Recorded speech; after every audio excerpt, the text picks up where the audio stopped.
Avance el STB Rosario, señores. Avance por el sistema Skype, por la aplicación. Vamos a hablar con un hombre que es columnista nuestro en materia laboral, pero además no nos quedamos exclusivamente con el trabajo, sino que analizamos todas las implicancias que repercuten sobre un trabajo. Lo hemos hablado anteriormente, cuando se hablaba de reforma laboral. Lo hemos hablado cuando se querían vulnerar las organizaciones gremiales. Y ahora estamos hablando cuando se quiere vulnerar la vida. Es un hombre que tiene una rica experiencia, el doctor Jorge Elizondo. ¿Sí? Conoce dónde nació, digamos, dónde estuvo el germen en Europa inicialmente del coronavirus.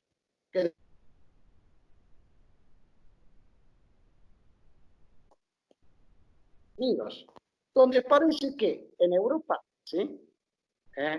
Llámese España, Italia y otros países, y en Estados Unidos la vida no importa. Doctor Jorge Elizondo, ¿cómo le va? ¿Cómo anda usted? ¿Cómo está, Alberto? ¿Qué dice? ¿Cómo anda? Bien, bien, bien, trabajando, por supuesto, y respetando a rajatabla el coronavirus. ¿Cuál es su definición respecto a lo que ocurre en los países desarrollados donde la vida no interesa? ¿Se interesa ganar un mango más, ganar un peso más por parte de los grandes grupos concentrados económicos?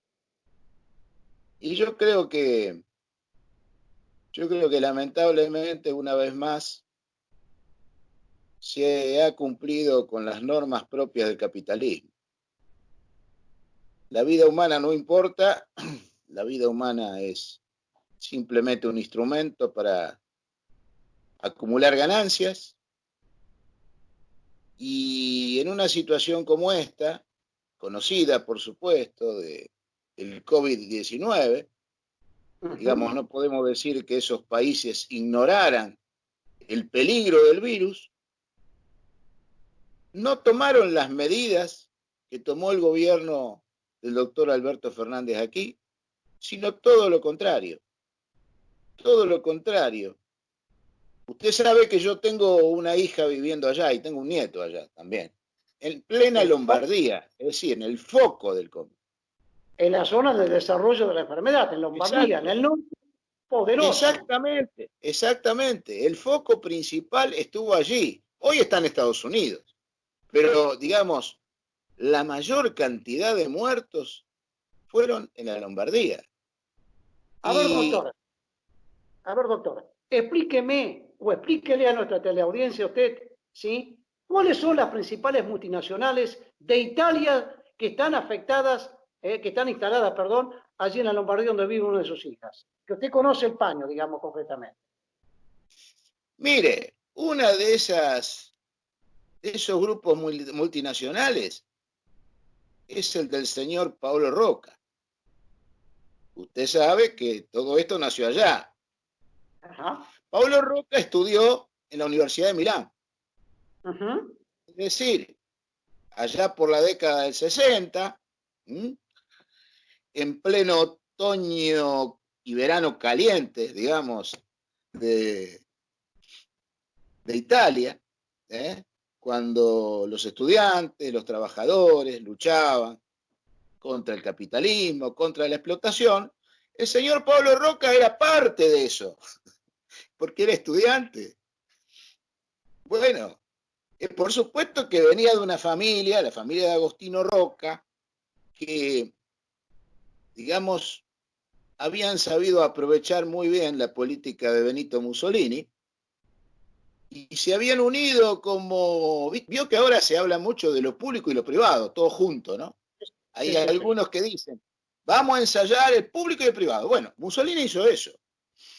Mussolini hizo eso. Se crearon los grandes consorcios, donde había capital privado, al capital privado se lo invitaba a integrar esos consorcios y se cartelizaban las empresas. Bueno, Agostino Rocca fue uno de ellos. Así nació Tenaris, así nació la siderúrgica Tenaris y así el grupo, porque ese grupo terminó adueñándose de todo. Empezó siendo una empresa estatal, como me contaba un ingeniero siciliano, por allá, hace unos años, y pues si esa empresa de ellos dice era estatal. Bueno, mire, digo, acá en la Argentina hicieron algo muy parecido. Estaba Somisa, Y Somisa la adquirieron por un precio vil. Allá por la época que usted recuerda, ¿no? ¿Recuerda Sí, sí. usted? No hace mucho. ¿Recuerda lo que pasó? Lo que hicieron allá, lo hicieron acá también. Es decir, gente, grupos económicos. Ese grupo económico en la Lombardía es muy fuerte. Es muy fuerte. ¿Y sabe dónde tenían una de las principales empresas siderúrgicas? En Bérgamo. Bérgamo es una especie de ciudad mártir en este momento, en Italia, porque perdieron más gente que en la Segunda Guerra Mundial, en estas pocas semanas. Y es una masacre, fue una masacre, y fue una masacre porque se podría haber evitado tomando medidas como las que tomó Alberto Fernández. Y lo que hicieron fue exactamente lo contrario. Los trabajadores tenían que ir a trabajar. Los trabajadores de la acería tenían que ir a trabajar. Pasa algo parecido con una acería Chayo que está cerca de Cremona. No recuerdo el nombre del dueño en este momento, pero pasó exactamente lo mismo. Se contagiaron y fueron muriendo. Es decir, y ahora ¿sabe qué? Mire, qué paradoja de esta situación. Esta misma empresa del mismo grupo, Tenaris, esta misma empresa, que ahora parece que es un grupo, era luxemburgués, ahora tiene sede en Holanda, por eso, porque cambian de, es decir, el capital multinacional es así, ¿eh? Uno diría, bueno, surgió en Italia, fue Argentina también, Techin fue argentino, fue una multinacional argentina, como dijo un político hace poco, un político cuyo nombre no quiero recordar, pero dijo, es la única multinacional, es la mejor multinacional argentina, la mejor de todas, la más grande de todas, sí, fue italiana también, y fue luxemburguesa, y hoy es Holanda, con lo que reiteramos lo que decimos siempre, el capital no tiene patria. Bueno, tengamos en cuenta esto, porque esta gente hoy está fabricando máscaras de oxígeno para las víctimas de la pandemia, que ellos contribuyeron de alguna manera a que se expandiera más todavía. Bueno, me aguardo un minuto, te hacemos una pequeña pausa nada más. No cortamos la comunicación. Pequeña pausa. Seguimos, ¿Cómo no? ¿Cómo no? ¿Cómo no?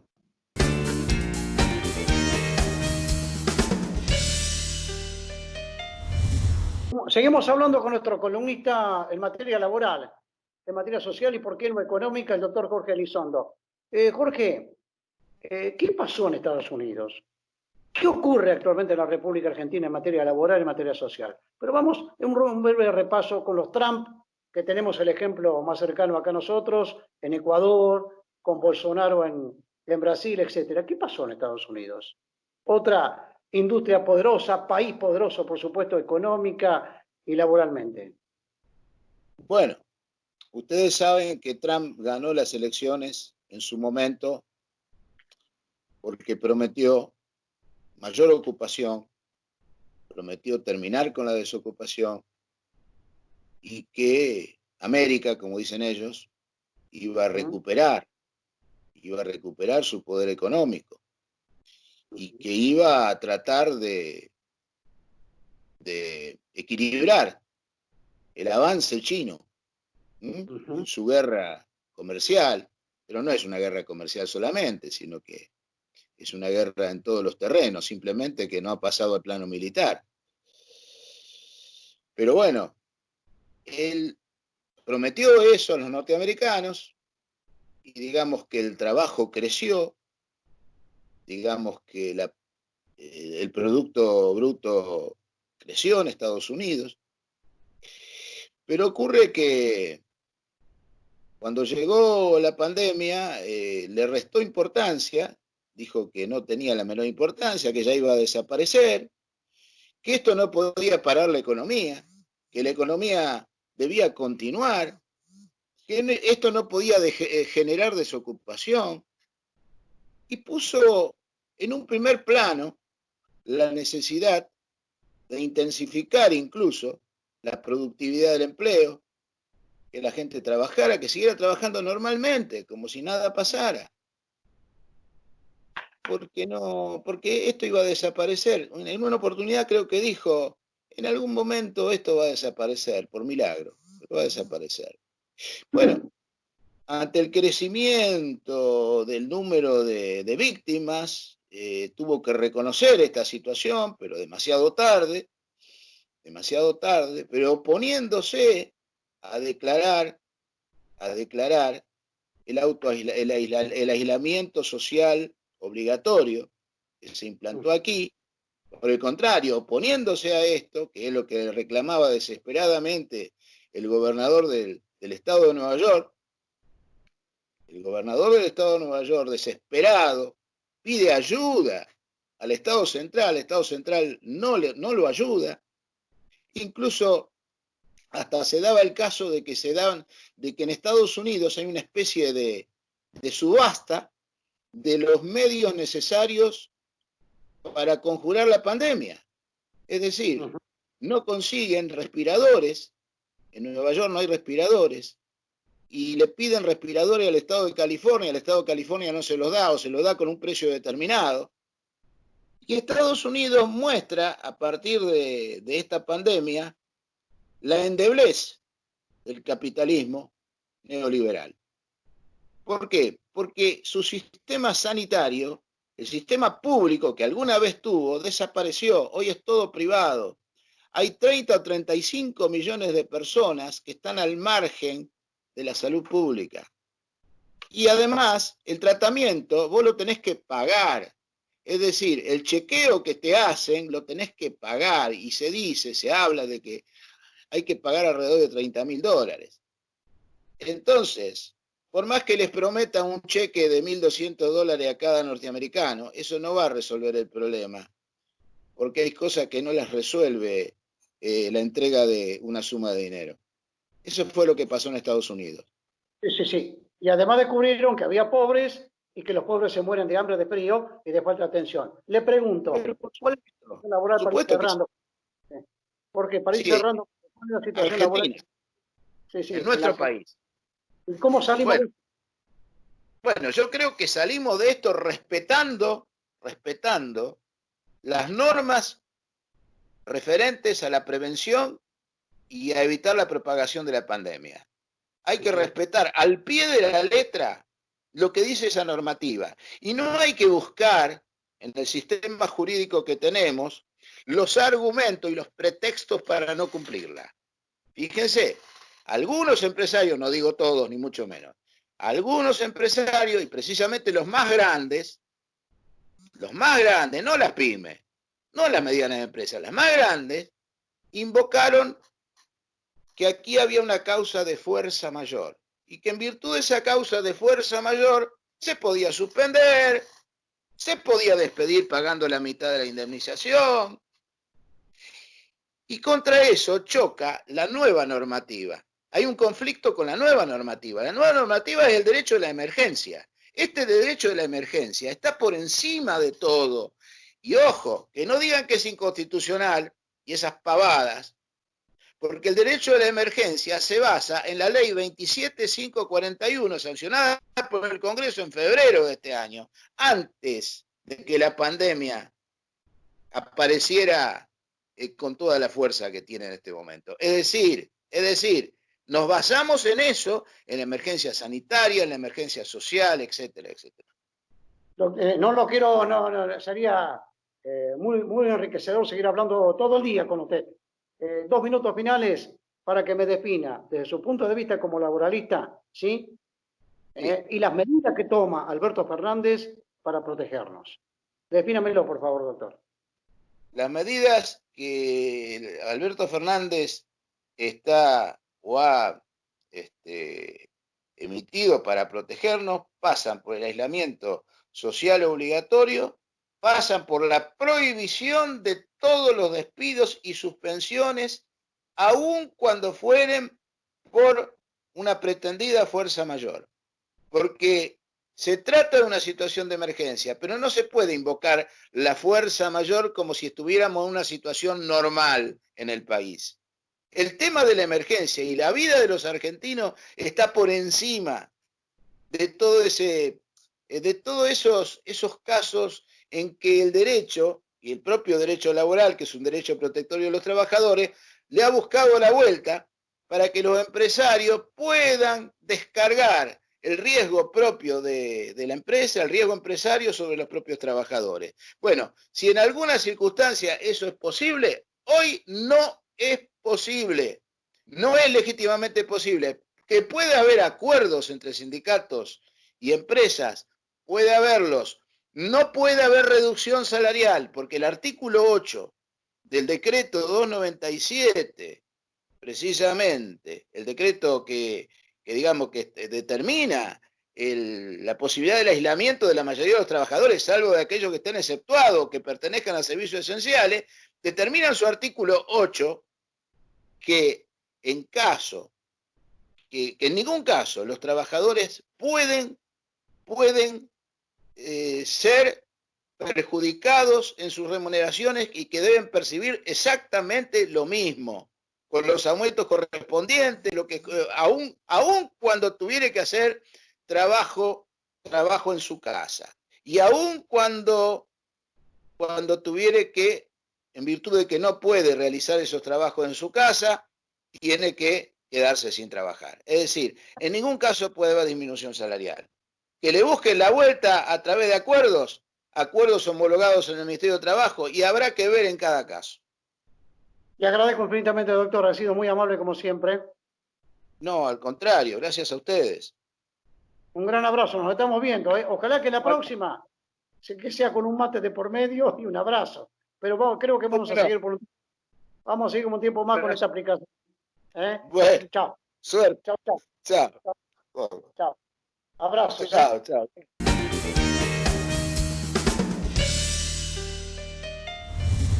Perfecto, vamos a hablar en esta continuidad de Avance TV Rosario con Walter Palombi. Walter Palombi realmente unificó a nuestros programas, tanto el programa Avance como Avance TVR, que estamos realizando en este momento, es el secretario general de Poesía, digamos, para explicarle un poco al Lego, es la federación que nuclea a los trabajadores del correo. Walter, ¿qué tal? Ni buenos días, ni buenas tardes, ni buenas noches. Todos los días son iguales hoy por hoy, en la pandemia y en la cuarentena. ¿Qué tal, Walter? ¿Cómo andamos? ¿Qué tal, Alberto? Un gusto escucharlo. Bien, acá estamos dentro del correo tratando de, con el cuerpo delegado y integrante de comisión directiva, darle una mano a nuestros chicos los ventanilleros para que puedan ordenar toda la cola y que se pueda atender la mayor cantidad de gente posible. Walter, la pregunta del cajón que siempre hacemos en cada momento que nos encontramos periodísticamente. ¿Pagó Macri los 4.000 millones de pesos? No, y pensar que lo teníamos ya para cobrarle, pero bueno, ahora con todo esto, esperemos que esto no pare lo que hay que hacer, que es ejecutar al grupo, que lo que debe hacer, tiene que hacerse justicia con eso, lo hemos hablado con usted 1000 veces. Sí, 1000 veces. Y no, se ve que el hombre no afloja, ¿eh? Es más, en la última fin de semana nos deseó felices Pascuas a todos. Bienvenido sea Macri, que se acordó de nosotros alguna vez.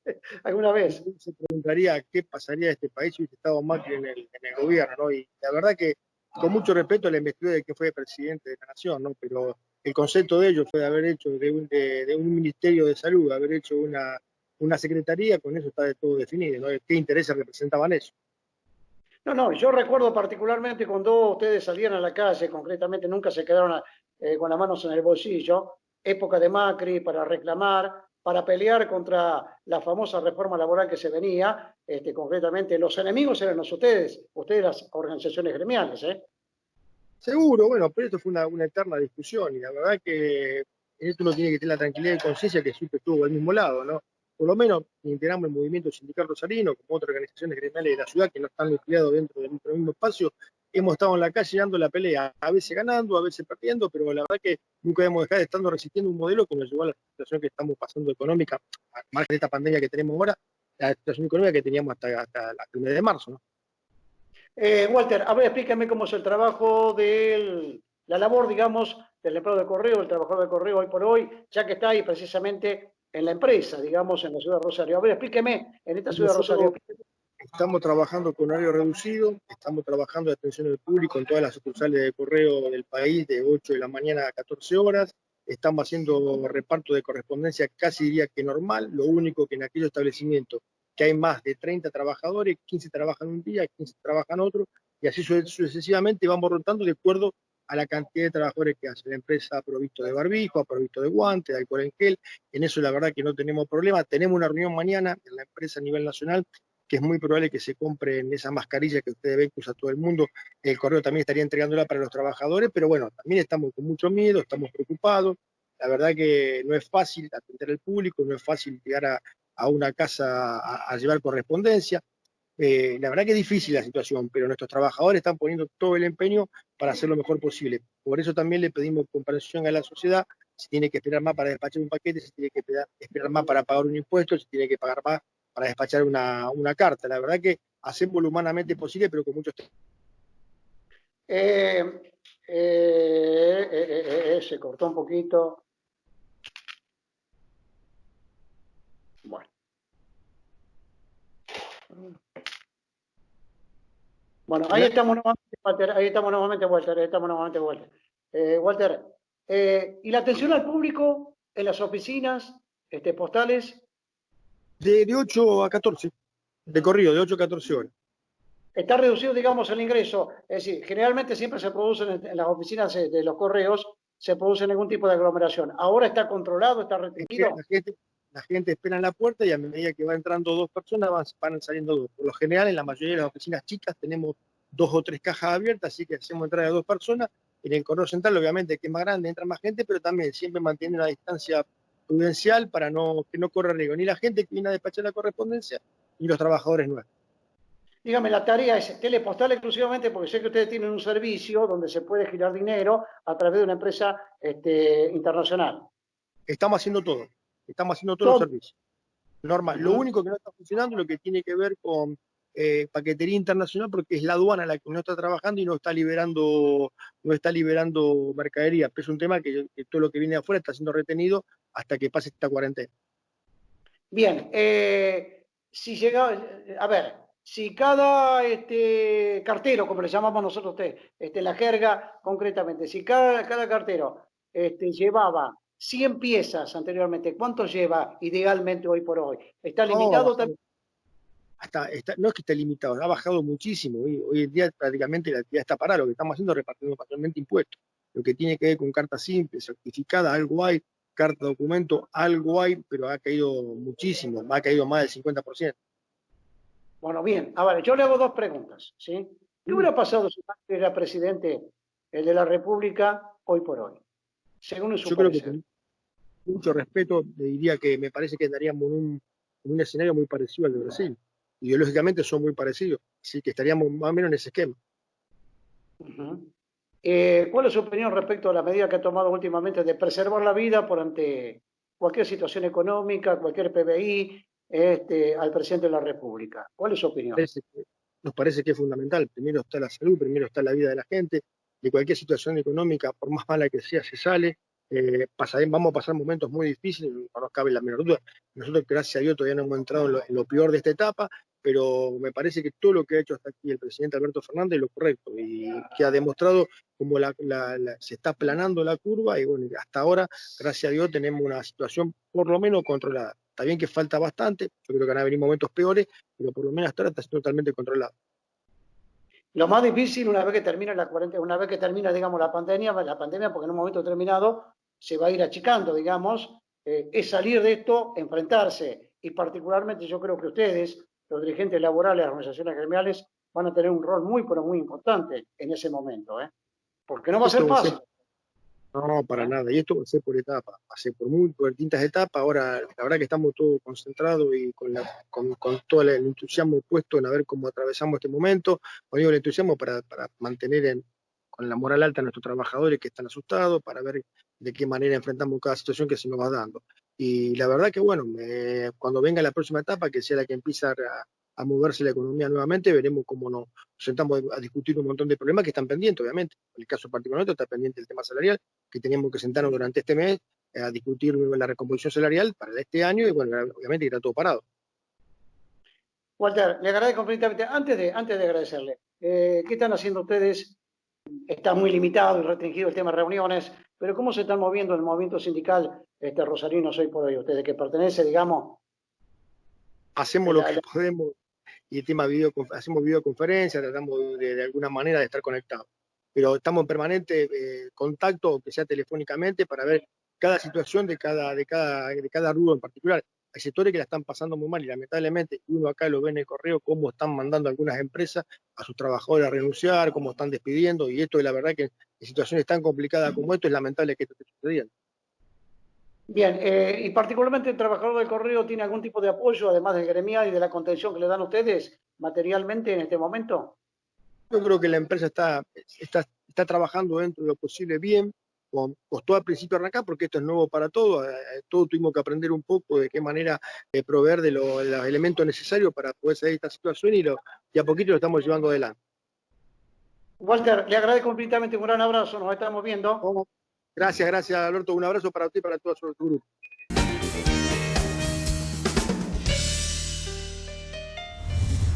Vamos a hablar con la psicóloga social Mercedes Martorell. La conocemos hace muchísimos años, ha ocupado cargos importantes, fue una de las primeras en mantener o instalar, digamos, una línea de comunicación por el tema perspectiva y violencia de género. ¿Cómo te va, Mercedes? ¿Qué tal? Sin buenos días, ni buenas tardes, ni buenas noches. Todos los días son iguales. ¿Cómo te va, Mercedes? ¿Qué tal? Bueno, bien, pero no sé si son todos iguales los días. Hay quienes tienen mayor posibilidad de vivir diferencias y hay quienes para quienes sí son difíciles todos los días. Bueno, corre un poquitito, ahí está, vamos, estamos. Nos vamos corrigiendo en el aire, ¿eh? Esto lo vamos aprendiendo todos los días también nosotros, ¿eh? La primera vez el programa salió medio feo, pero ahora contigo está mucho mejor. Mercedes, he visto un par de trabajos en las redes sociales tuyos y un grupo importante de psicólogos sociales que se ocupan de un tema. ¿Qué hacemos con los chicos? Porque si en la vida normal, como los chicos y los viejos alguna vez se molestan, anda a un club en una vida normal, no hay zapatillas, no hay pelotas para los chicos porque molestan, pues son chillones. Andar a la vida normal, con la gente mayor concretamente, siempre están al lado. Bien, ¿qué hacemos con los chicos en términos generales hoy por hoy, Mercedes, dado el pensamiento y el trabajo de ustedes? Bueno, me gustaría primero decir que los trabajos que vos leíste son de la Escuela de Psicología Social de Santa Fe y la de Rosario, que vamos tomando ejes comunitarios y los vamos tratando de ir descifrando y compartiendo con la comunidad. No me pertenecen personalmente, sino que formo parte de este grupo de la Escuela de Psicología Social de Santa Fe y bueno, de las compañeras de Rosario y los compañeros de Rosario. Una de las cosas que nos preocupa, y me gustaría tomar lo que vos decís respecto de la vida normal, en realidad hay distintas vidas normales, según las clases sociales, según el sector social, según las condiciones de vida de cada uno. Normales, entre comillas, sería más bien las condiciones habituales de la vida cotidiana. Según son las condiciones habituales, los chicos tienen un modo de ser atendidos y entendidos y otros no tanto. En un sector social, yo veo que hay un gran esfuerzo de los padres, de la familia, del grupo conviviente, en tratar de acompañar este proceso de pandemia con juegos, con entretenimientos. Tienen otras herramientas, tienen otros recursos, tienen televisión, tienen teléfonos, tienen iPads, es decir, las posibilidades para esos chicos son mucho más amplias. Es más, nosotros hemos sugerido que no tanta pantalla y un poco más de cercanía, porque estar con el otro no es estar cuidándolo y compartiendo con el otro, acompañándolo al otro. Entonces, propusimos juegos de interacción, es decir, volver a los viejos juegos de mesa, volver a leer en familia cuentos o historias, bueno, pero eso es para un sector social.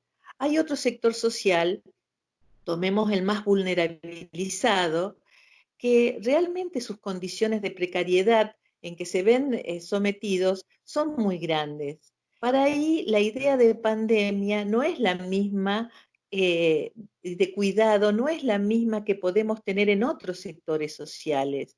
Sus casitas, porque son chiquitas, digo casitas, a lo mejor su casa es una sola habitación donde conviven muchas personas de distintas edades y con distintas condiciones, inclusive de salud.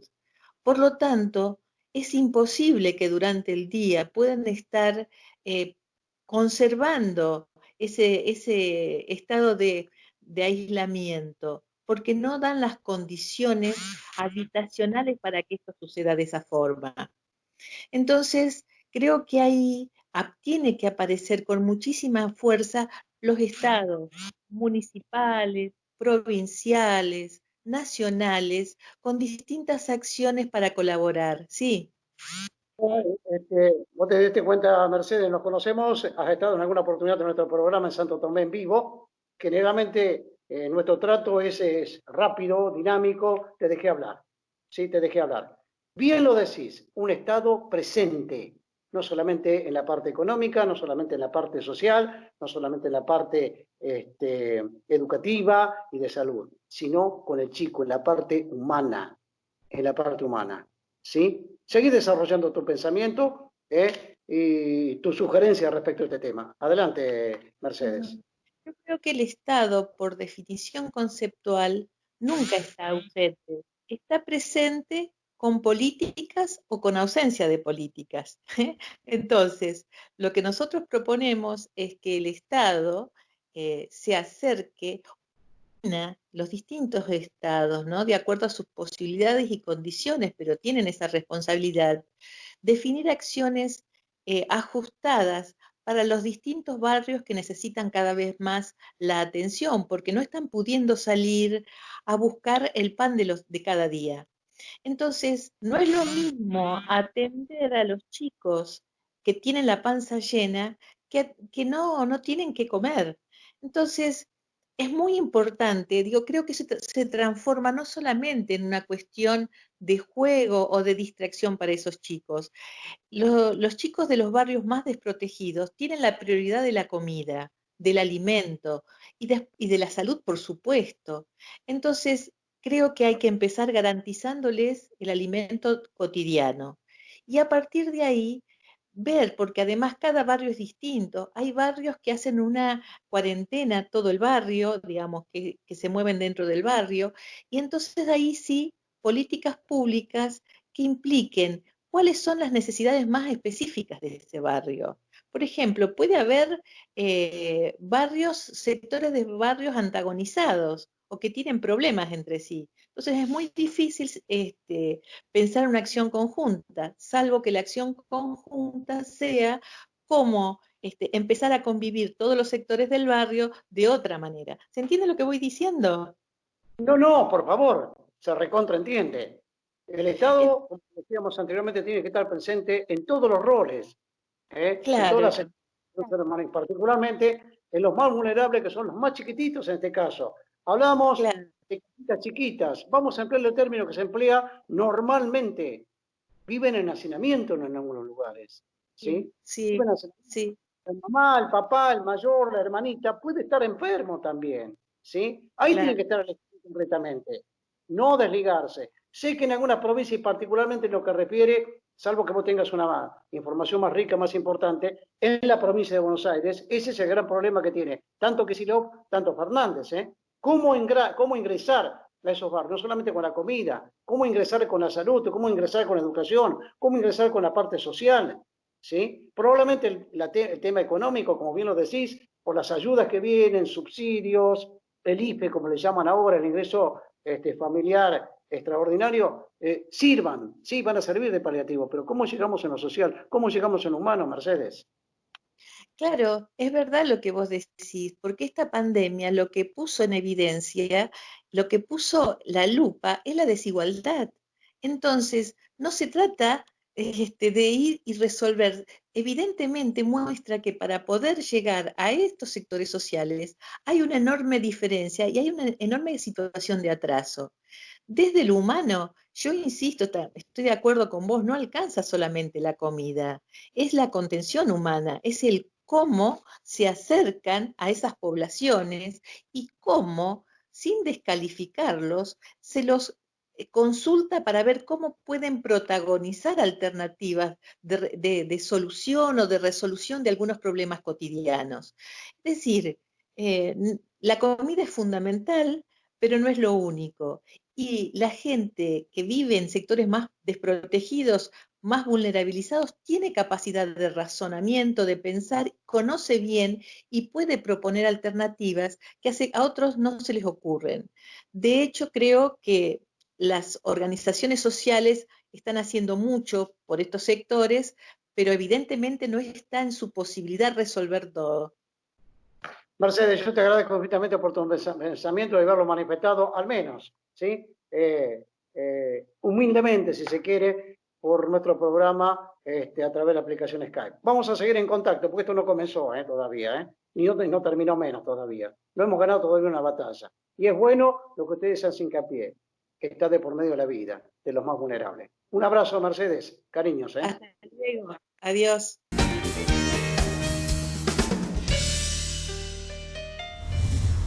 Vamos a hablar con un periodista, un colega, un amigo, y además amigo de los familiares, amigo de Ximena, una de mis hijas, que es la que está colaborando técnicamente con nosotros.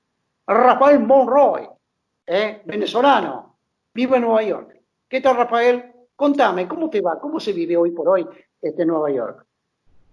Bueno, te cuento. La verdad es que el panorama acá en la ciudad de Nueva York es bastante sombrío.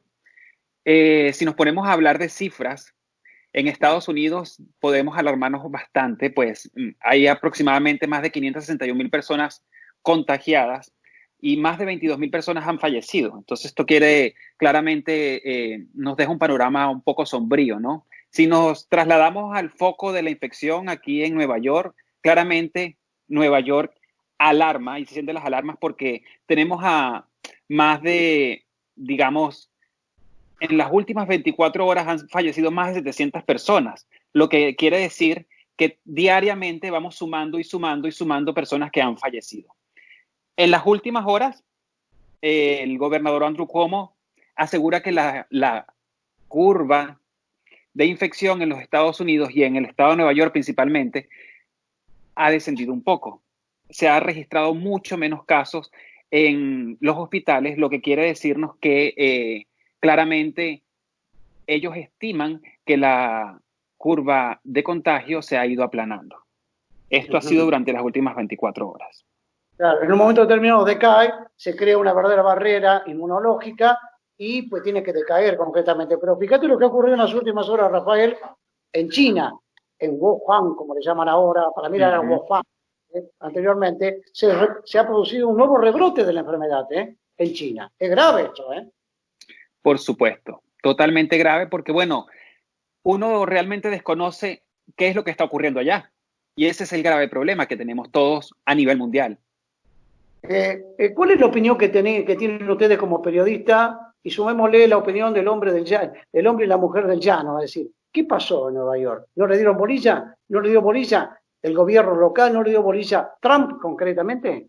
Bueno, fíjate que ahí es donde están una de las grandes discrepancias que hay entre el doctor Antonio Fauci, que es el experto en enfermedades infecciosas del gobierno federal. El día de ayer él aseguró que quizás si se hubieran tomado decisiones más temprano, este panorama no estaría ocurriendo en los Estados Unidos. Y claramente el presidente Donald Trump no concuerda con esa opinión del doctor Antonio. Pero yo considero personalmente que si se hubieran tomado previsiones el mes de febrero, esto no estaría pasando. Porque todos sabemos que quienes han venido a la ciudad de Nueva York y quienes no han venido a la ciudad de Nueva York conocen que la ciudad de Nueva York tiene mucho tráfico de gente caminando en el transporte público, en el metro, en los autobuses. Entonces esto obviamente crea un caldo de cultivo donde muchas personas se contagiaron en muy poco y corto tiempo. Entonces, la primera semana de marzo, la segunda semana de marzo fueron cruciales para que este panorama de hoy se dibujara. cruciales, lo dijiste. Las medidas, hay que trabajar sobre la prevención y no sobre la enfermedad. Bien lo dijiste, Rafael. No somos expertos en salud, pero de una manera u otra escuchamos todo el día lo que está ocurriendo y lo que ha ocurrido. En otros estados, ¿hay similar panorama que el estado de Nueva York, el estado de Pensilvania, concretamente? ¿Cómo se presenta en el resto del país? Sí, no, es que las cifras realmente, o sea, si ponemos, el estado de Nueva York obviamente es el foco, ¿no? Porque hay 188,000 personas contagiadas, pero el segundo estado que está por debajo del estado de Nueva York es New Jersey, que es el que está colindando con el estado de Nueva York, y hay más de 61,000 personas contagiadas hasta este momento. Luego sigue Massachusetts, que son 25,000 personas contagiadas, y de ahí tenemos un panorama que va de 22,000, 21,000, o sea que estamos hablando de un gran número de personas que fueron contagiadas. Fíjate una cosa que está ocurriendo. Recién hoy, el estado de Nueva York, conjuntamente con el gobernador Andrew Cuomo y su alcalde Bill de Blasio, llegaron al acuerdo de que todas las personas que hacen trabajos esenciales deben hacer uso obligatorio de mascarillas. Estamos hablando que esta decisión se toma un mes después de que empezó la pandemia a crear problemas serios en la población de la ciudad de Nueva York. Entonces, realmente se han ido tomando las medidas a tiempo. Realmente, ¿cuál es el costo que va a tener toda esta pandemia? Tardíamente, diríamos, Rafael, como decimos nosotros en periodismo, no para justificar, sino para afirmar. Tardíamente se han tomado cosas. Es una locura, me parece a mí, y me da la impresión, tipos que parecen, perdónenme la expresión, inteligentes, que manejan el mundo, que gobiernan el mundo, que confrontan en guerras, que en un momento no se le ocurra no tomar una decisión firme, concreta, para preservar. Lo que nosotros decimos algunas veces, los sudamericanos han descubierto ellos que hay pobres humildes y que también se mueren si no los asistís. Eso es lo que hemos descubierto. Eso es correcto. Eso es correcto. Y bueno, yo creo que en los próximos días el panorama quizás mejore un poco más, si es cierto que las cifras han ido aplanándose, porque la cantidad de contagios no sigue aumentando, pero lo más importante de todo es que si esa cifra no va aumentando, quiere decir que dentro de las próximas semanas vamos a tener una disminución en los fallecimientos que haya en el país, en los Estados Unidos, que es la tasa más alta a nivel mundial. Ahora, ¿cómo sigue la economía en Estados Unidos, Rafael? ¿Cómo sigue la economía? Oye, aquí hay un tema muy importante. La economía ha estado golpeada y esa era una de las banderas electorales del presidente Donald Trump. Y últimamente, quizás esa ya no sea su bandera, porque de aquí a que haya elecciones, el panorama no creo que mejore rápidamente. Y seguramente tenga que él tomarse, digamos, utilizar como herramienta el manejo de la crisis a través del coronavirus. ¿Cómo él podrá manejar la crisis del coronavirus? Y esto hasta el momento no ha sido bien visto. Yo te digo, yo he leído algunos artículos por ahí, lo suscribo a través de las redes sociales, de Washington Post, por ejemplo, ¿sí? Que ha sido muy duro, muy crítico. Es más, si mal no recuerdo, el titular, digamos, de la edición en español, el peor presidente de los Estados Unidos en los últimos años, Trump. Por supuesto, porque muchos critican el manejo que ha tenido con la crisis. Subestimó al virus. Él pensó que el virus no iba a ser tan grave. Él quiso seguir con las puertas del país abiertas, con una economía que era pujante en ese momento, marchando para que esto no tuviera un costo muy alto político, pero ha sido a la inversa. La economía se detuvo, la economía ha tenido problemas, pero lo más grave de todo es la salud de la gente. Y esto es lo que ha creado este desacuerdo de la gente en cuanto a cómo se han manejado las autoridades. Ahí incluimos al presidente Donald Trump, a los organismos que han tenido que paliar esta situación y no lo han manejado de la mejor manera. ¿Me aguardas un minuto, Rafael? Continuamos en una segunda parte. Quiero que hablemos un poco de tu país de origen, de Venezuela. Para nosotros, Maduro desapareció, te digo, periodísticamente. Era el peor, el malo. Yo no digo que sea el mejor, ¿sí? Pero Maduro desapareció, te digo. O sea, desapareció, digamos, de la rutina diaria, de los principales títulos acá en la República Argentina. Aguardemos un minuto, por favor, Rafael. Gracias. Por supuesto.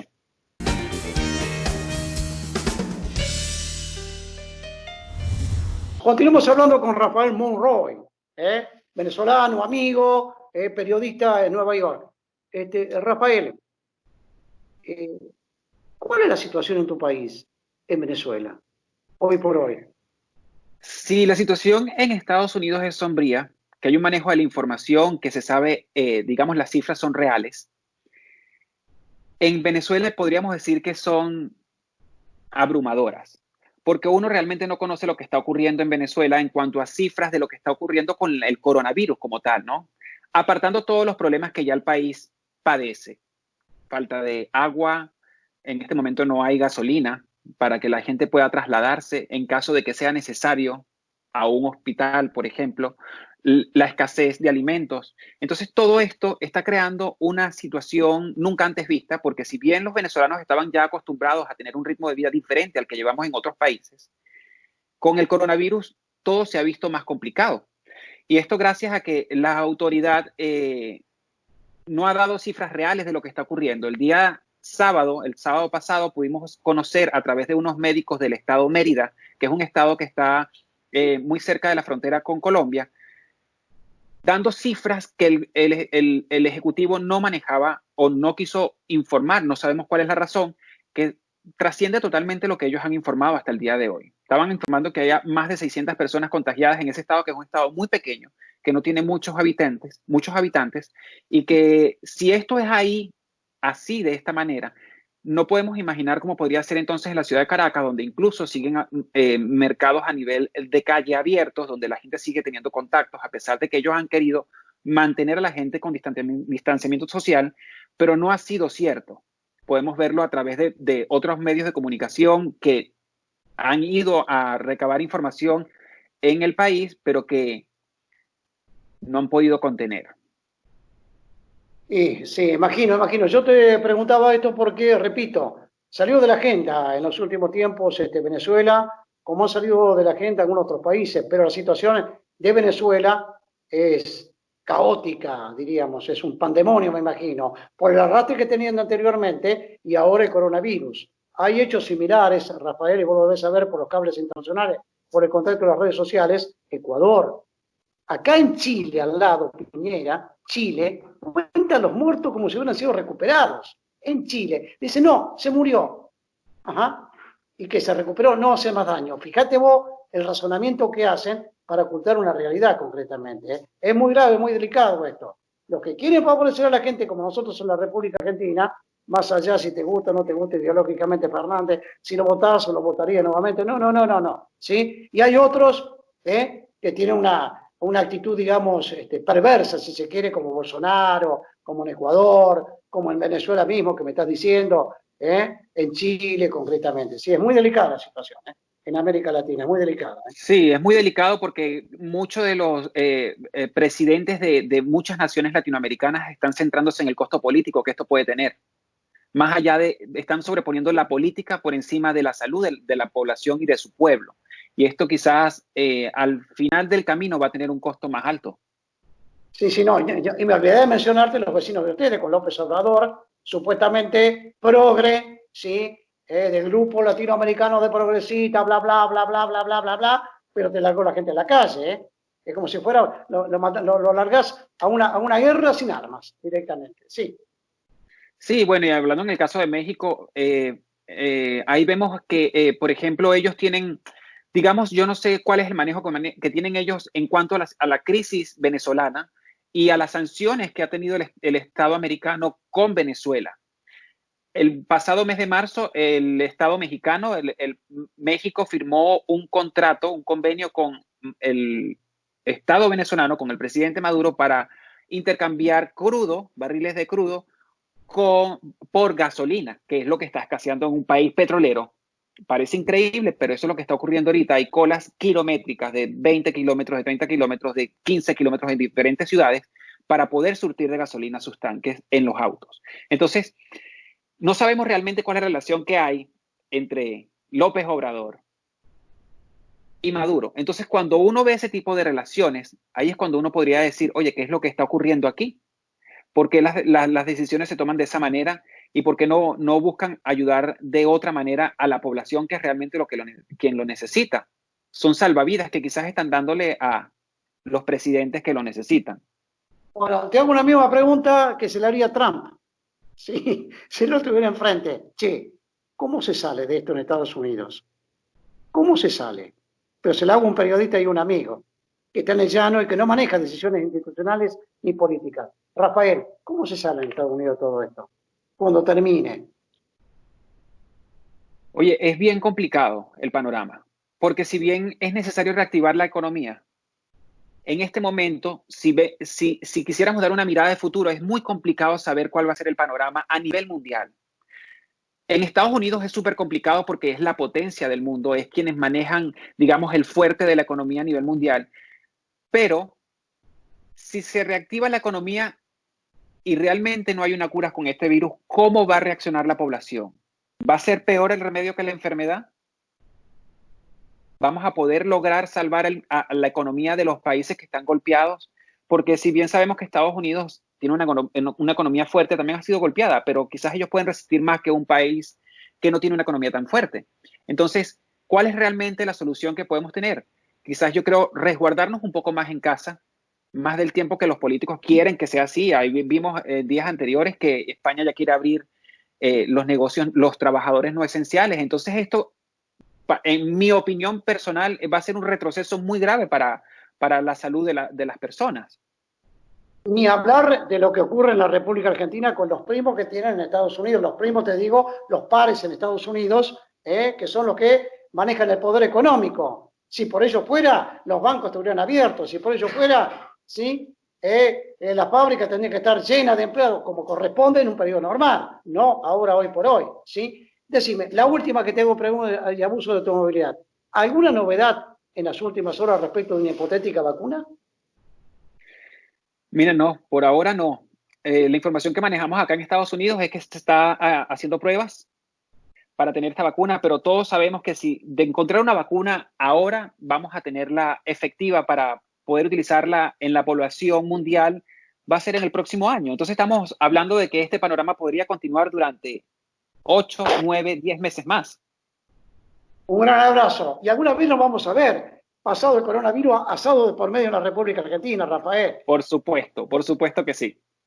A vos y a tu pareja los esperamos acá con muchísimos abrazos. ¿Estamos? Muchas gracias, Alberto. Chau, chau. Chau, chau. Que estés muy bien. Salud, te deja saludos Jimena, te deja muchos saludos.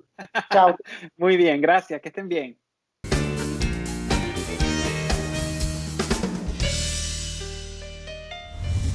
Bien, cerramos nuestro programa en el día de hoy.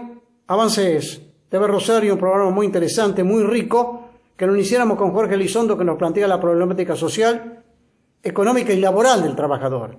Como si también qué ocurrió en Bérgamo, en la Lombardía, en el norte de Italia, donde se desata esta pandemia y que después se expande por el mundo, pasa por España, pasa por Estados Unidos, etcétera, etcétera, etcétera. Simplemente decimos, nos salvamos entre todos. No se salva quien pueda, o sálvese quien puede, como dice Trump en Estados Unidos. No se salva la economía. La economía no se nutre de muertos, ni tampoco de un desastre como es la pandemia. Decimos simplemente, chau, chau. Buen adiós. Muchísimas gracias. Mucha fe en Dios. Y meterle muchas ganas a la vida. Chau. Hasta la próxima.